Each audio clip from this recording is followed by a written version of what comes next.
আজি আমি মাইক্ৰ'ছফ্ট এক্সেলৰ এনে 26টা শ্বৰ্টকাটৰ বিষয়ে ক'ম যিকেইটাই আপোনাৰ কামৰ স্পীড আৰু 50% বঢ়াই দিব পাৰিব। সহজভাৱে ক'লে আপোনাৰ যিটো কাম সমাপ্ত কৰিবলৈ 2 ঘণ্টা সময় লাগিছিলে সেইটো কাম আপুনি 1 ঘণ্টাৰ ভিতৰতে সমাপ্ত কৰিব পাৰিব।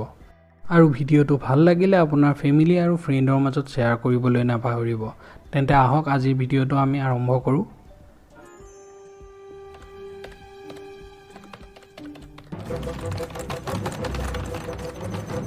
আমাৰ প্ৰথম শ্বৰ্টকাটটো হৈছে অল্টাৰ প্লাছ ইকুৱেল মানে অটোমেটিকেলি সাম সিলেক্টেড। ইয়াৰ দ্বাৰা আমি যিকোনো যোগফল অতি সোনকালে ওলাব পাৰোঁ। সাপোজ মই 3টা ফিগাৰ লৈ ল'লোঁ, দেন অল্টাৰ প্লাছ ইকুৱেল মই কৰিলোঁ, দেন এণ্টাৰ প্ৰেছ কৰিলোঁ। এতিয়া দেখিছে যে ইহঁত 3টাৰ যোগফল অতি সোনকালে ওলাই গ'ল। ছেকেণ্ড শ্বৰ্টকাটটো হৈছে অল্টাৰ প্লাছ এণ্টাৰ। ফাংচনটো হৈছে start a new line in the same cell. ইয়াৰ অৰ্থ হৈছে আমি এটা চেলতে 2টা বা তাতকৈ অধিক লাইন ক্ৰিয়েট কৰিব পাৰোঁ। সাপোজ এতিয়া মই এই চেলটোকে লৈ ল'লোঁ, A alt enter B alt enter C.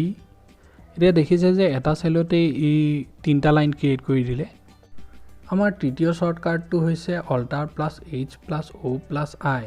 ফাংচনটো হৈছে অটো চাইজ কলম।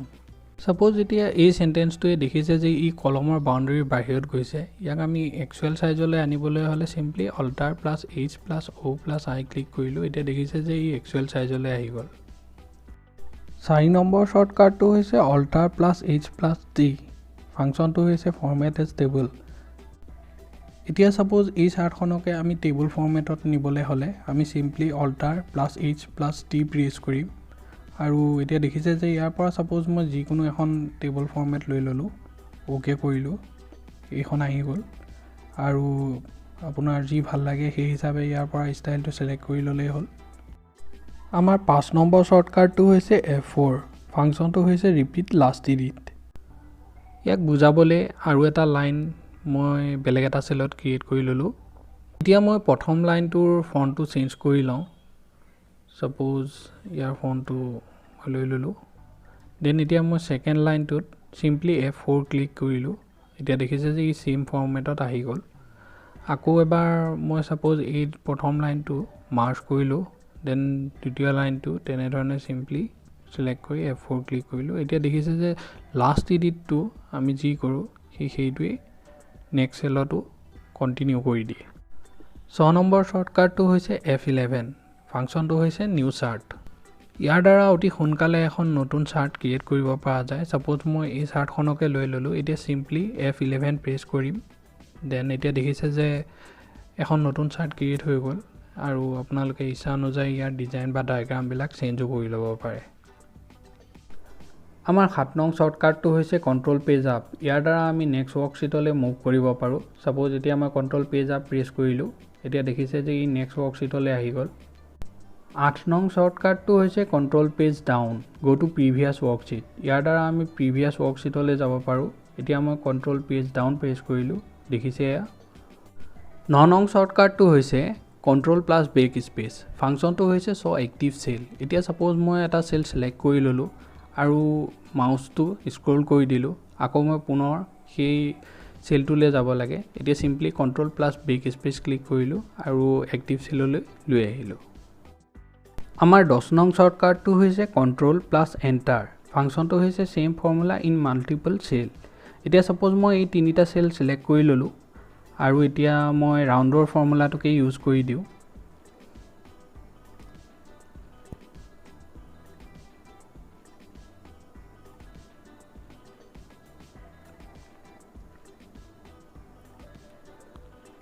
দেন চিম্পলি মই just control plus enter click কৰিম। এতিয়া দেখিছে যে গোটেইকেইটা চেলতেই ছেম ফৰ্মুলা আহি গৈছে। 11 নং শ্বৰ্টকাটটো হৈছে কণ্ট্ৰল প্লাছ কে টু ইনচাৰ্ট হাইপাৰলিংক। ইয়াৰ দ্বাৰা আমি অতি সোনকালে এটা হাইপাৰলিংক ক্ৰিয়েট কৰিব পাৰোঁ। এতিয়া সাপোজ মই কণ্ট্ৰল প্লাছ কে প্ৰেছ কৰিলোঁ, দেন মোৰ মেইল আইডিটোকে ল'লোঁ হাইপাৰলিংক হিচাপে, দেন অ'কে কৰিলোঁ। এতিয়া দেখিলে যে অতি সোনকালে এটা হাইপাৰলিংক ক্ৰিয়েট হৈ গ'ল। 12 নং শ্বৰ্টকাটটো হৈছে কণ্ট্ৰল প্লাছ টি। ফাংচনটো হৈছে কপি ইকুৱেশ্যন ডাউন। ই একচুৱেলি কপি নকৰে, কিন্তু ওপৰৰ চেলত যিটো থাকে তলৰ চেলতো সেইটোকেই ছেম টু ছেম বা এজ ইট ইজ ইনচাৰ্ট কৰি দিয়ে। এতিয়া সাপোজ মই কণ্ট্ৰল প্লাছ ডি প্ৰেছ কৰিলোঁ আৰু ই আহি গ'ল। তেনেধৰণে ই ৱৰ্ড হওক, চেণ্টেন্স হওক বা ফৰ্মুলাই হওক, ই এজ ইট ইজ ইনচাৰ্ট কৰি দিব 13 নং শ্বৰ্টকাটটো হৈছে Ctrl+F ফাংচনটো হৈছে ফাইণ্ড ইয়াৰ বিষয়ে বহুতেও জানে কিন্তু কোনোবাই হয়তো নাজানিবও পাৰে সো মই মোৰ লিষ্টত ইয়াক এড কৰি দিছোঁ এতিয়া সাপোজ আমি যিকোনো বস্তু এটা সাৰ্চ কৰিব লাগে তেতিয়া আমি সিম্পলি Ctrl+F প্ৰেছ কৰি সাপোজ মই মাছটোকে ললো MAR then find next click কৰিলো এতিয়া দেখিছে যে এই মাছটো ফাইণ্ড আউট কৰি দিলে 14 নং শ্বৰ্টকাটটো হৈছে Ctrl+H ফাংচনটো হৈছে ফাইণ্ড এণ্ড ৰিপ্লেচ এতিয়া যিকোনো ৱৰ্ড এটা ৰিপ্লেচ কৰিবলগীয়া হ'লে আমি সিম্পলি Ctrl+H প্ৰেছ কৰিম দেন মই মাৰ্চৰ মাহটোকে ললো ইয়াক মই এপ্ৰিললৈ ৰিপ্লেচ কৰিম দেন ৰিপ্লেচৰ জায়গাত আমি টাইপ কৰিম এপ্ৰিল দেন আমি ফাইণ্ড নেক্সট কৰি এটো ৰিপ্লেচ কৰি দিম আৰু নেক্সটটো সাপোজ তেনে ধৰণে আমি ৰিপ্লেচ কৰিম সো এটো আমি ৰিপ্লেচ কৰিলো এতিয়া দেখিছে যে এপ্ৰিললৈ কনভাৰ্ট হৈ গ'ল 15 নং শ্বৰ্টকাটটো হৈছে Ctrl+Shift+$ symbol ফাংচনটো হৈছে applies the currency format to the selected cell ইয়াৰ দ্বাৰা আমি যিকোনো নাম্বাৰ এটাক কাৰেন্সি ফৰমেটলৈ লৈ আনিব পাৰো মোৰ কাৰেন্সিটো অলৰেডি ইন্ডিয়ান ৰুপিজত সিলেক্ট হৈ আছে গতিকে ইন্ডিয়ান ৰুপিজতে দেখুৱাব এতিয়া সাপোজ মই এই নাম্বাৰটোকে কাৰেন্সি ফৰমেটত আনিবলৈ হলে সিম্পলি জাস্ট প্ৰেছ কৰিম Ctrl+Shift+$ চিম্বলটো এতিয়া দেখিছে যে ই ইন্ডিয়ান ৰুপি কাৰেন্সি ফৰমেটত আহি গৈছে 16 নং শ্বৰ্টকাটটো হৈছে Ctrl+Shift+n ফাংচনটো হৈছে applies border to cells এতিয়া সাপোজ এই সেল কেইটাকে মই সিলেক্ট কৰি ললো আৰু এই সেল কেইটা মোক এটা বৰ্ডাৰৰ ভিতৰতে লাগে ইয়াৰ বাবে মই সিম্পলি প্ৰেছ কৰিম Ctrl+Shift+n এতিয়া মই কাৰ্সাৰডাল বেলেগত ক্লিক কৰি দিছো আপোনালোকে এতিয়া দেখিছে যে গুটি সেল কেইটা এটা বৰ্ডাৰৰ ভিতৰতে ক্ৰিয়েট হৈ গৈছে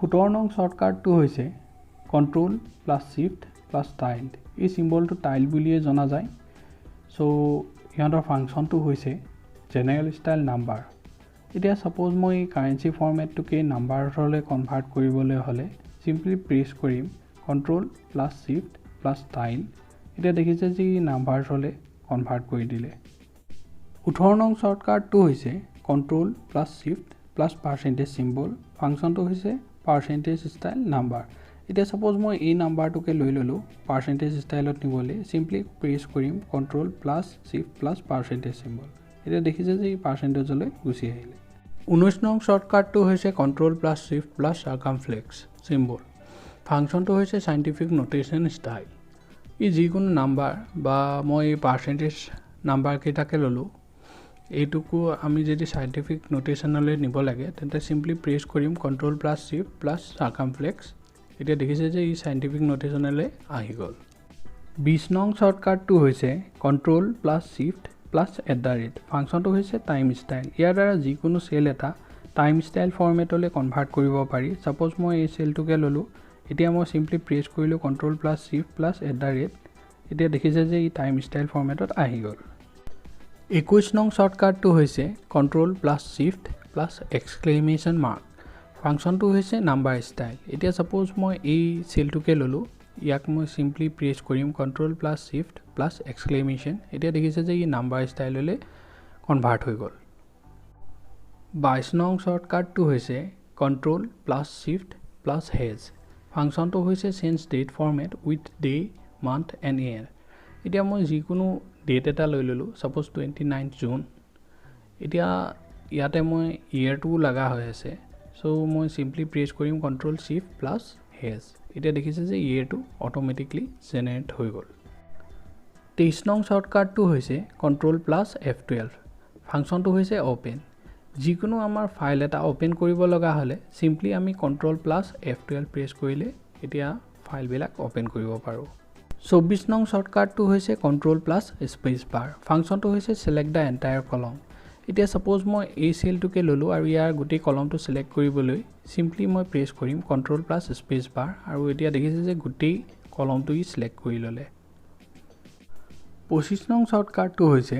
Ctrl+Open bracket ফাংচনটো হৈছে select all cells directly referenced by the formula in the section suppose এতিয়া মই এই সেলটোকে লৈ ললো আৰু এই সেলটোত কোন কোন সেলৰ পৰা ফৰ্মুলা ইউজ কৰা হৈছে সেইটো চাবলৈ হলে মই সিম্পলি প্ৰেছ কৰিম কন্ট্ৰোল প্লাস ওপেন ব্ৰেকেট আৰু এতিয়া দেখিবলৈ পাইছে যে এই দুটা সেলৰ পৰা ফৰ্মুলাটো ইউজ কৰা হৈছে আমাৰ 26 নং শৰ্টকাটটো হৈছে শিফট প্লাস স্পেস বাৰ ফাংচনটো হৈছে সিলেক্ট দা এন্টায়াৰ ৰ এতিয়া সাপোজ এই সেলটোৰে গোটেই ৰটো সিলেক্ট কৰিব লগা হলে সিম্পলি প্ৰেছ কৰিম শিফট প্লাস স্পেস বাৰ আৰু এতিয়া দেখিছে যে গোটেই ৰটো সিলেক্ট হৈ গল আৰু এনে ধৰণৰ আগন্তুক ভিডিঅ'ৰ বাবে চেনেলটো সাবস্ক্ৰাইব কৰিবলৈ নাপাহৰিব